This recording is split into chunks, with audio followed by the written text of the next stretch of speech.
Hey everyone!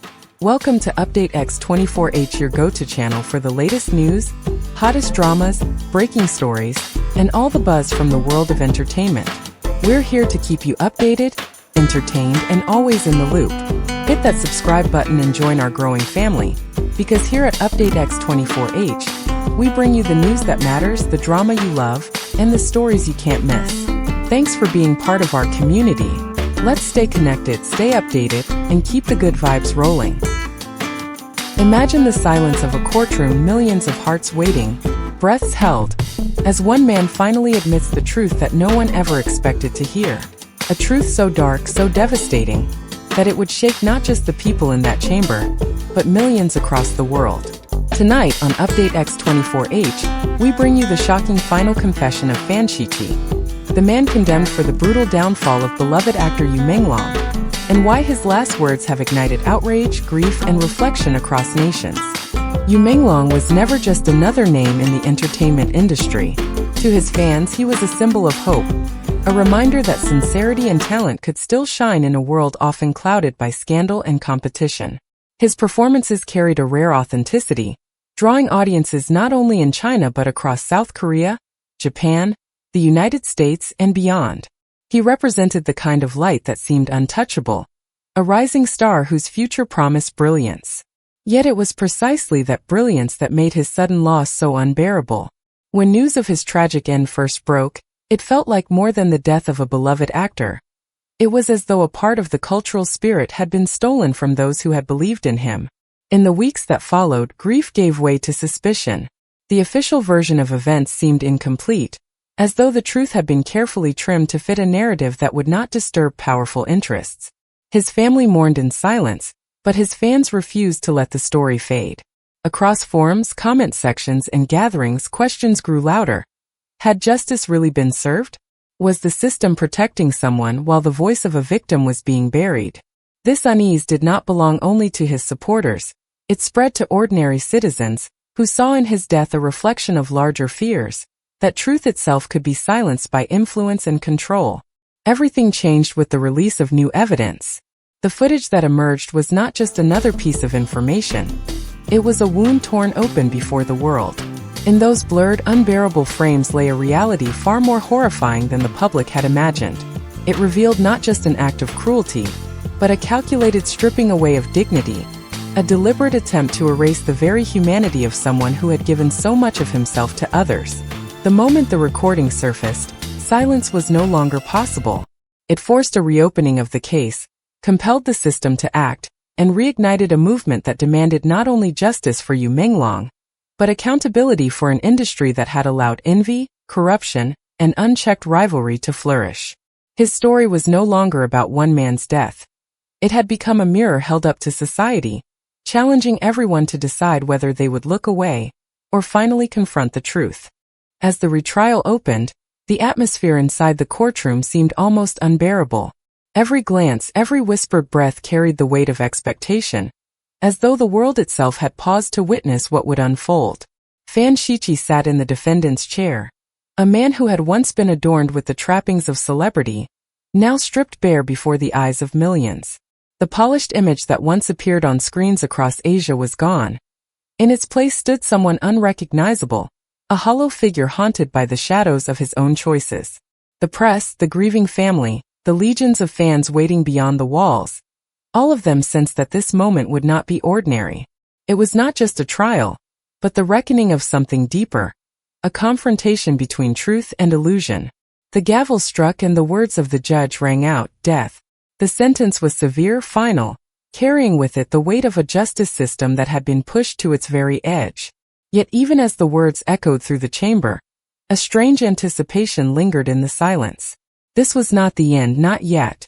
Shiqi had been offered one final chance to speak, a last statement before his fate was sealed forever. For some, the expectation was hollow. Surely he would remain silent, or deliver a predictable plea for mercy. Others braced for defiance, a denial to the very end. But none were prepared for what would come.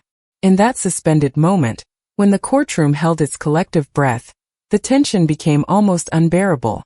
Shiqi lifted his head, and the weight of his gaze fell not on the judge or his lawyers, but on the grieving mother seated at the front. The silence seemed to deepen, as though the very walls of the chamber leaned in to hear him. His voice, when it came, trembled with a mixture of defiance and surrender, like a man who had carried a secret too long and could no longer bear its weight. It was in that fragile pause between judgment and confession that the world realized the story was far from over. What he was about to reveal would not only shake the courtroom but also ignite a fire across nations, one that would burn through the boundaries of grief, rage, and disbelief. When Fan Shiqi finally began to speak, the atmosphere in the courtroom shifted as if the air itself had grown heavier. What was expected to be a routine statement before sentencing quickly unraveled into something no one had foreseen. His voice was steady at first, but beneath it lay a trembling weight, the kind that comes when words are dragged out from the deepest recesses of a haunted conscience. "I accept this sentence," he began, and for a fleeting moment it seemed he might end there, resigned to his fate. Yet what followed tore apart every assumption, every carefully constructed belief about what had happened to you, Menglong. Shiqi's confession was not a plea for forgiveness, nor an attempt to escape judgment. It was an unmasking of darkness that few had dared to imagine.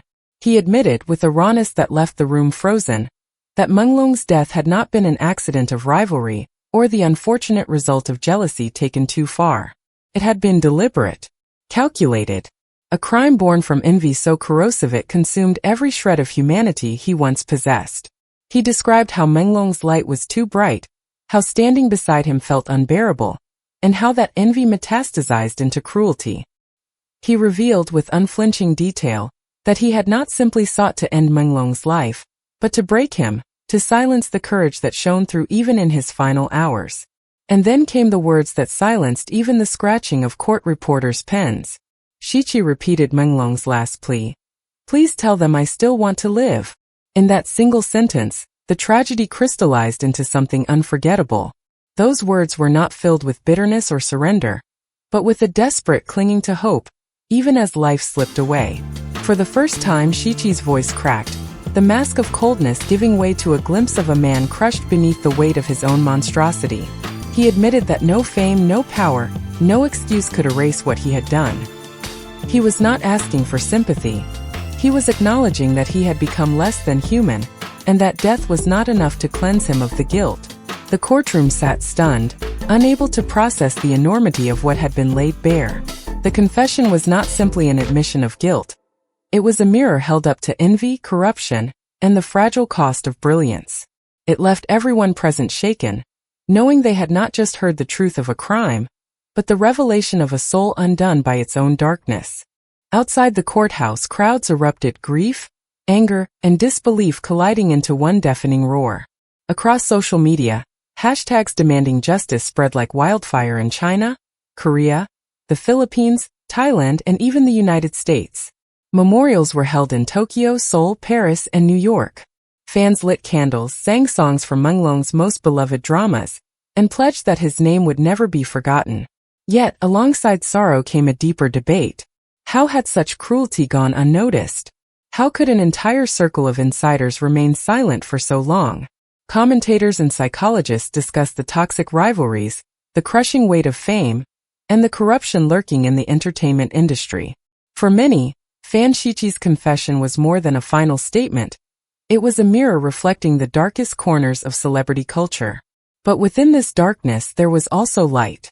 Menglong's last words, "I still want to live," became a rallying cry for millions. They were no longer just his words, but a message of resilience, a reminder that even in despair, hope survives. His mother, through her tears, said, "My son is gone, but today the world has heard the truth. And through justice, his spirit will never die." Those words transcended borders, cultures, and languages. They reminded us that fame may fade, but courage and truth can outshine even the darkest betrayal. And so, as the prison doors closed behind Fan Shiqi, justice was served, yet at a cost that no sentence could ever truly balance. What remains is not just anger, but a collective responsibility to protect those who bring light to our world, to speak up when silence becomes dangerous, and to honor the legacy of those who refuse to be forgotten. Thank you for watching Update X24H. If this story moved you, Please remember to like this video, subscribe to our channel, and hit the notification bell, so you never miss the stories that matter most. Together, let us keep Menglong's light alive. And remember, truth, no matter how hidden, will always find its way to the world.